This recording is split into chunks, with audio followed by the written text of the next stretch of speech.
anything like it. As a matter of fact, I'm having a hard time articulating what it felt like. I hope your listeners are hearing what I'm saying. But it was just eerie, man. Really. And that's why I'm glad that I have you on the line, James, because there's a lot of rumor out there. And I know there are some people that are probably fear-mongering. But now that I'm talking to you, and you're a person that you kill rumor with fact, and your reporting is impeccable, and the fact that you're there and you're seeing this, so have you been able to see the coast? No, I've not been able to see the coast. I'm going to try. I've got a number of one person there who lives there now. I'm going to call him in the morning and see if there's any route at all I can take to get to the coast. I'm going to do the best I can. I mean, I hope I don't get arrested. I mean, I'm going to keep I don't know. I don't know exactly how I'm going to go about it. I'm not going to go out there blatantly with my camera. I'm going to keep it kind of tucked away, and I'm going to drive out there like some ignorant tourist or something. I'm going to try. But I tell you what, you're here with me tonight. I will make sure that I air this tonight. I'm going to put it on the website and send a lot of messages out there to people. If something happens to you, if you're arrested tomorrow, people are going to know about this. And I want to know who's going to be arresting you for what reason. This is America, folks. The First Amendment right. We're trying to report something. Is there a crime scene there? No. What is it then? They're not even letting fishermen go out. People go out in boats. I mean, it's literally like a media blackout. And these are good old boys I'm talking to. These are good old boys, and they're believing, freedom of speech, and they were just absolutely baffled. This guy says, "What the hell is this? I can't. We're not even letting the media in here to talk about what's going on." And the boy was 15. His father's involved in the cleanup, and he said, the media's not reporting 1/10 of what's really going on out there. That's what he told me. But when they say that, when they say that the media's not reporting the full extent of what's happening, what do you speculate they're referring to? That the oil spill is bigger than we think, or are there multiple ones, or what is the deal? That the oil spill is much bigger than they want us to think.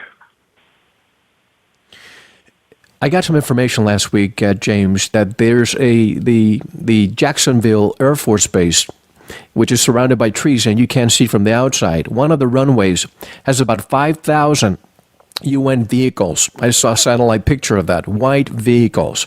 And as I'm getting more information, there is a possibility of a massive relocation if this oil spill gets into the current to Florida. And when you see all this marine life die, all this stuff that's coming up is sulfuric acid. People are not going to be able to breathe. I mean, things are starting to look really dire. I tell you, I would probably think this was like hyperbole or overblown, exaggerated stuff. Until I saw what I saw today, I couldn't believe it.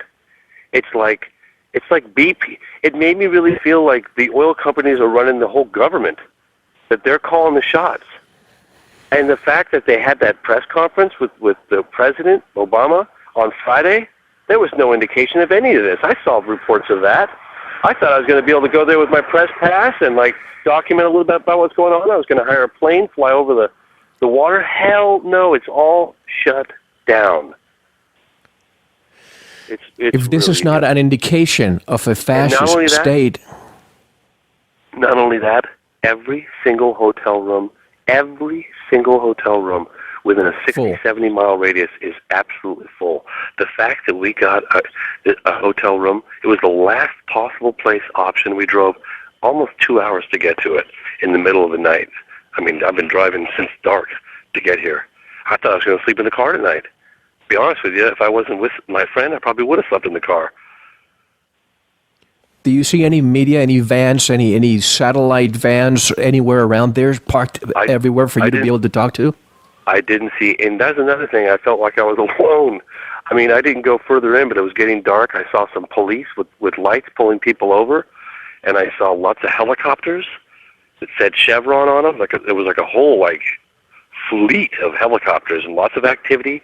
Big trucks, moving equipment. I saw bulldozers. I saw bustling. It was just bustling with activity. But they were all kind of minding their own business, and I felt really observed. And I walked in this corner store, and I sat down, and nobody wanted to talk to me.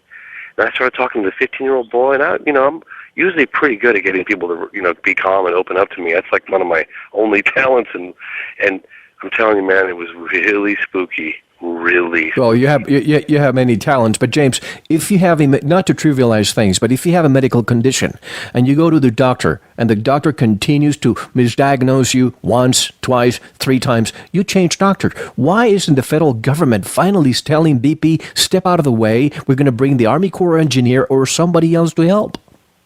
Well, I mean, I think it's. I mean, look, I don't know for sure. I'm just telling you what my speculation is. And the feeling I got from the people I talked to was that this is a lot worse than what they want us to know about, and they're trying to keep that from the public. I mean, I guess they're using these chemicals to get the oil to seep down to these massive plumes. And I talked to somebody who flew over. Who was it? About a little over a week ago, who told me I talked to. His name was Stephen Kennedy of Bioremediation Inc. And they flew over one of these plumes. I think they said it was like 20 miles long and a mile wide, and that was just one of them. 20 miles long and a mile wide. That was over a week ago. How many millions of gallons are going out every single day? And these chemicals are making things worse, not better. These dispersants. Here's another thing I've been hearing. Now, I've been hearing this. I can't say that I've talked to someone who's sick personally, but I mean, believe me, I've been hanging out with the locals. I've been trying to get as much information as I can, and that people are getting sick, and they're saying people can smell these toxic fumes, and they're saying that I guess BP's response basically is it's like seasickness or food sickness, which is absolute hogwash. People are smelling these fumes. I'm going to know a lot more. I'm here for 2 weeks, and I'm really going to stick my teeth into this one. I'm here for 2 weeks. I got a high-definition camera. I'm going to document as much as I possibly can. I'm going to do the best I can, Mel. I mean, but I tell you right now, Grand Isle is, I mean, they got that place on lockdown.